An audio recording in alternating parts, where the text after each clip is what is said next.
But through advocacy and people being loud consistently every week, hitting your representatives and talking to them, they can't just ignore us anymore, kind of like they've been doing for years. So now what we have happening in DC is actually the conversations that we're having about Tier 2 pretty well had the problems resolved, versus just the bureaucracy stating there's only way to do it. We can only revise this if we go through Congress, and it's not going to pass. They haven't been to Congress since the 1990s, so it was actually 90.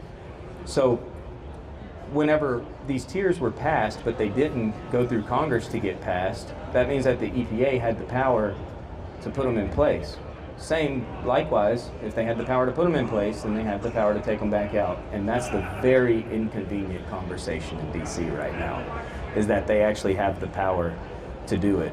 So there was a comment period. Going on today, and it's still going on tomorrow. By the way, y'all can still sign up. I posted it on Facebook, but I'll share it with HPX.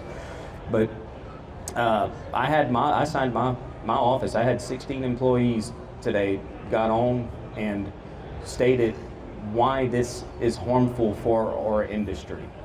If they got their way, then you couldn't put a cam in a car. You couldn't put aftermarket heads in a car unless it was approved.